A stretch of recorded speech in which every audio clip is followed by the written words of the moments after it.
Maintenant, on va parler des différences entre les phoques et les otaries. Cette fois, on a beaucoup plus de raisons de les confondre. Mais il y a 4 petits indices qui peuvent vous permettre de ne pas les confondre. Si vous connaissez les 4 petits indices, 4 petites différences entre phoques et otaries. Les oreilles, j'en ai entendu plusieurs fois, effectivement, les oreilles de nos otaries ne sont pas du tout les mêmes que celles du phoque, simplement parce que le phoque n'a pas d'oreille externe, alors que l'otarie, elle en a, et personne va tout de suite vous montrer ça. Très bien. Ben, vous voyez que de chaque côté de la tête, Claire-Chan, elle a 2 petites oreilles, 2 petits pavillons externes, c'est du cartilage, hein, comme nous, et ça lui permet de mieux concentrer le son pour mieux entendre. Voilà, on monte ici pour que tout le monde voit bien. Vous voyez, hop, petite oreille, petite oreille, très bien. Et on va aller monter tout au haut pour que tout le monde puisse bien voir.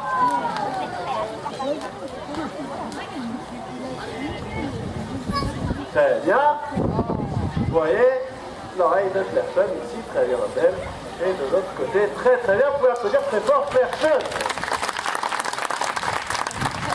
Donc vous avez la 2 petits pavillons externes, exactement comme nous, c'est du cartilage, alors que le phoque, lui, il a juste 2 petits trous, puisqu'il n'entend pas grand chose. On en parlera tout à l'heure, il passe beaucoup de sang dans l'eau, donc les pavillons externes, ça sert à rien. Très bien, c'était la première différence. Deuxième différence.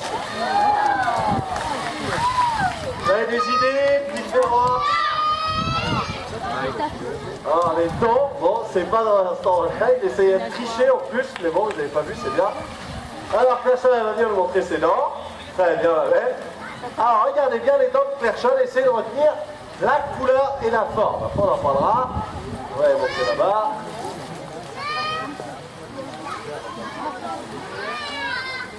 Voilà.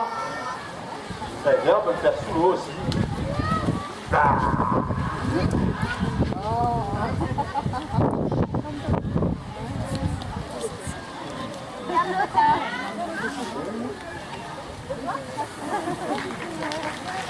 Voilà, très bien.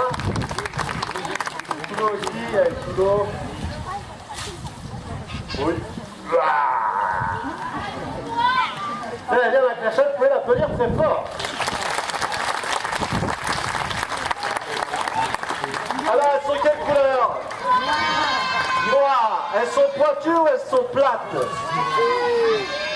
Pointues, très bien. Maintenant, regardez une dernière chose. Quand l'otarie, elle mange son poisson, est-ce qu'elle le mâche ou est-ce qu'elle l'avale tout rond, son poisson? Regardez bien, alors.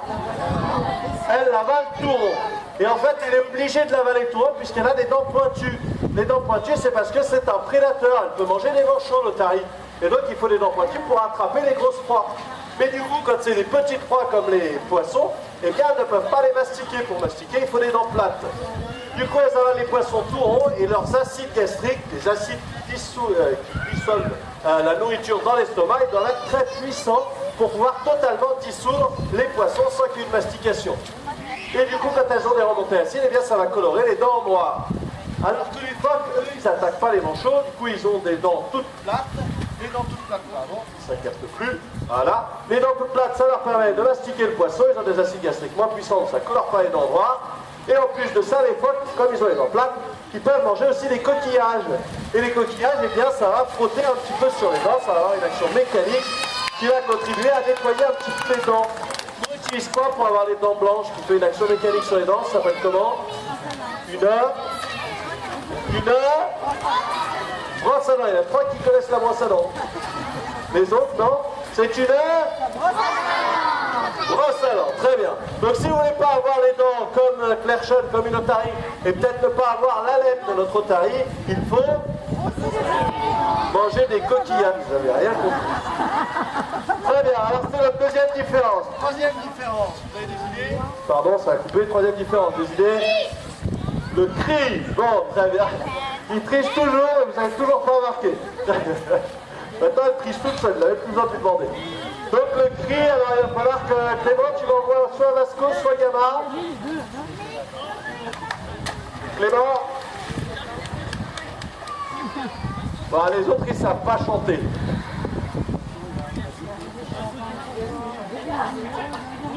Elle n'a pas compris.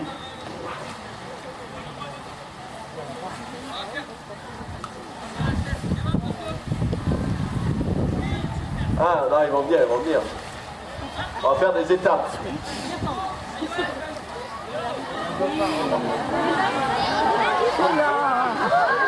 Parce que... Bon, on va faire d'abord l'autre et puis après on viendra au cri. Hein. Alors l'autre, la quatrième différence, c'est quoi? Les nageoires. Très bien, cette fois ça a payé la triche de Johan. Alors on va quand même prendre Vasco pour les nageoires. Très bien.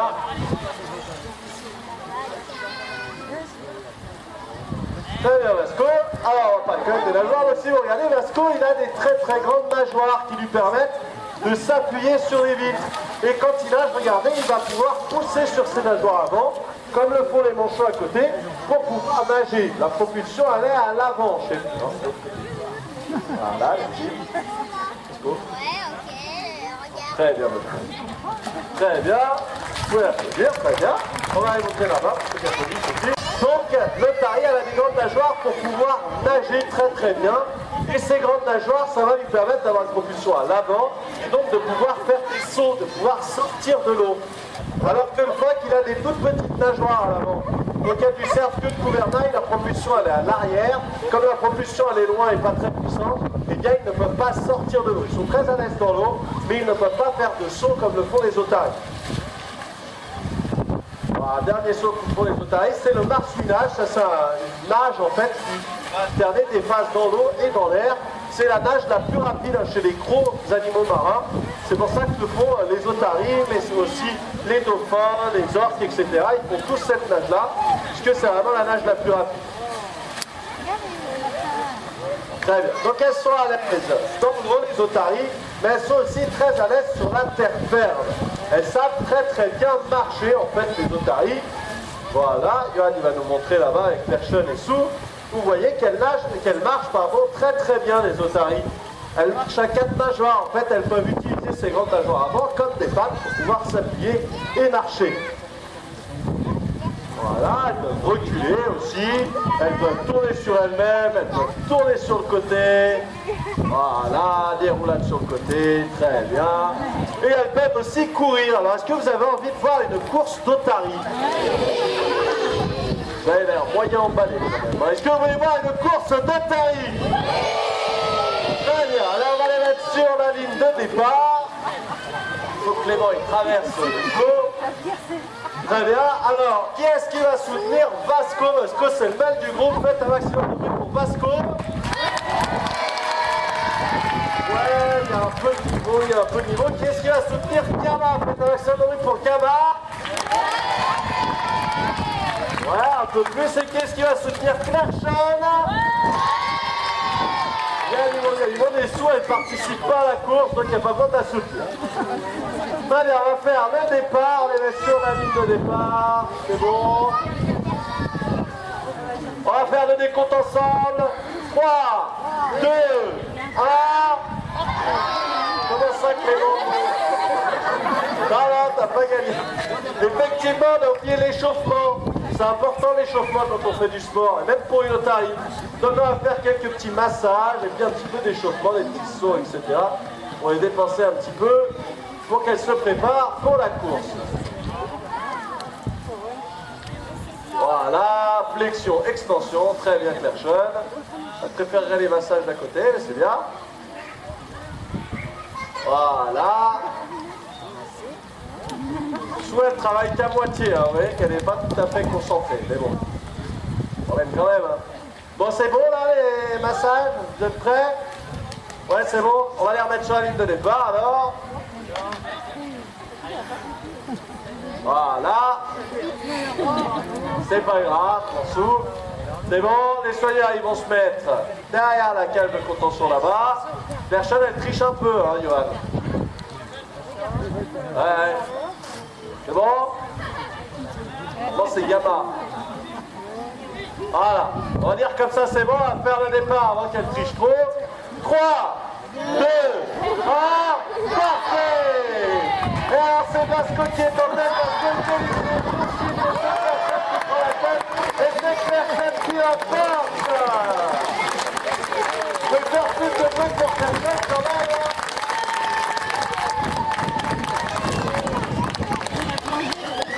Donc vous avez pu voir qu'une otarie ça court très c'est très à l'aise sur la terre ferme. Donc quand elles voient un prédateur, même sur la terre ferme, elles ne sont pas obligées d'aller se réfugier dans l'eau, elles peuvent essayer de semer leur prédateur sur la terre. Alors que le phoque, avec ses toutes petites nageoires, lui, il n'est pas du tout à l'aise sur la terre ferme. Donc dès qu'il y a un prédateur, il fonce dans l'eau. Quand il y a un prédateur dans l'eau, il essaie d'aller sur la terre ferme. Dès qu'il y a un prédateur sur la terre ferme, il fonce dans l'eau. Et alors nos otaries, elles aiment bien quand même se moquer un petit peu de leur cousin le phoque. Et donc elles vont bien vous montrer à quoi ça ressemble la démarche du phoque sur la terre ferme. Alors c'est qui vient? C'est Gamard? Gamard ou Vasco? Qui veut?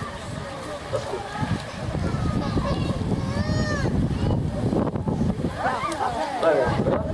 Voilà, alors la démarche du phoque, ça ressemble à ça. Quand ils ne sont pas de grandes nageoires à l'avant, ils ne peuvent pas s'appuyer dessus et c'est uniquement avec les nageoires à l'arrière qu'ils vont essayer de se propulser un petit peu. Vous voyez que c'est quand même pas très rapide comme nage, comme marche, pardon, on va montrer là-bas.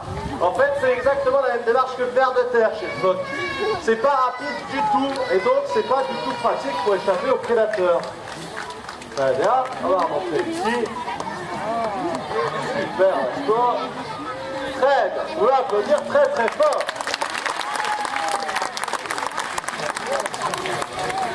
Donc le phoque, pas du tout à l'aise, dès qu'il y a un prédateur, tout de suite il fonce dans l'eau. C'est le milieu où il est vraiment le plus à l'aise. Très bien, donc on a vu la troisième différence, et donc la quatrième, on y revient, c'est le cri.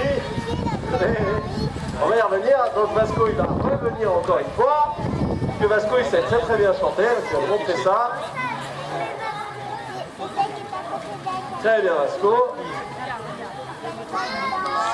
Alors à quoi ça ressemble le cri de l'otarie? Ça ressemble à ça. Faut y mettre du tien là, s'il te plaît. Voilà, on peut le faire sous l'eau aussi, le cri de l'otarie. Ça marche moins bien. Voilà, on va le faire ici pour que tout le monde entende bien. Sous l'eau aussi, ici, allez, sous l'eau aussi.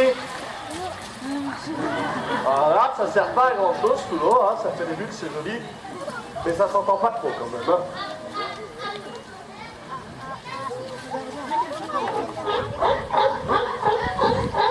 Allez, sous l'eau une dernière fois. Là, j'ai pas dit go. Vasco, Vasco. Vasco. Merci. Vasco. Très bien, Vasco. Très bien, vous pouvez l'applaudir très fort.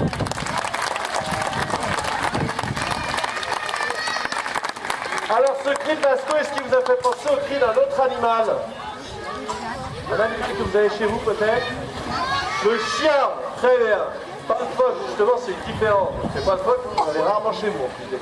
Donc le chien, effectivement, et comment on appelle le cri du chien? Un aboiement. Donc on va appeler pareil le cri de l'otarie, c'est un aboiement. Et le petit de l'otarie, on va l'appeler comme le petit du chien, on va l'appeler un chiot. Alors que le phoque, je vous ai dit tout à l'heure, il n'a pas d'oreille externe parce qu'il n'entend pas grand-chose. Et puis en plus, je vous ai dit qu'il n'était pas à l'aise sur la terre ferme, donc il passe la majeure partie de son temps dans l'eau. Et vous avez vu que le cri de l'otarie dans l'eau, ça ne sert pas à grand-chose.